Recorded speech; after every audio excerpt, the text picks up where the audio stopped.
আপনারা নিজে মুখে শুনলেন যে আমি মদ খাই, আমার লাইসেন্স আছে। বলেন আমরা কোন রাষ্ট্রে বসবাস করছি? কেমন মানে একটা নারী সে মদ খায়, তার লাইসেন্স আছে।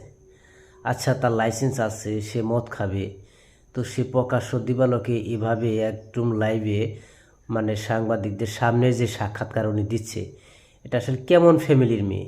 তার মা বাবাই কেমন? যেরকম মেয়ে যে সে লাইসেন্সকৃত মদখোর, মানে সে লাইসেন্স করে নিছে যাতে তাকে প্রশাসন বা কেউ হ্যারাস করতে না পারে। আসলে জানি না আমাদের আইনে কি আছে যে একজন লাইসেন্সপ্রাপ্ত নেশাখোরকে ধরা যাবে কি যাবে না, আমার এটা জানা নাই। তো আপনাদের অনেকের জানা আছে কিনা অবশ্যই জানাবেন যে লাইসেন্সকৃত মদখোরদের মানে ধরা যায় কিনা। মানে উনি যদি এভাবে লাইসেন্স নাই বা আরও যারা নেশাখোর আছে তারাও যদি এভাবে লাইসেন্স নেওয়া শুরু করে, তাদের তো দেশে মানে বাংলাদেশে বিশেষ করে মানে এত নেশাখোর বেড়ে যাবে যাদেরকে কোনোভাবে দমন করা যাবে না। আর এই লাইসেন্সিংয়ে কেমন লাইসেন্স যে মন চাইলে হুট করে দিয়ে দিল? মানে এরা কোন ধরনের মানে মাদকাসক্ত কোম্পানি আছে নাকি যে তারা এরকমভাবে লাইসেন্স দিয়ে দেয় যে তারা মদ খাওয়ার জন্য, যে আপনি ওপেনে মদ খাইতে পারবেন। হ্যাঁ, মদ উনি লাইসেন্স যদি থাকে উনি গোপনে খাবে, গোপনে থাকবে এবং ক্যারি করবে কেন?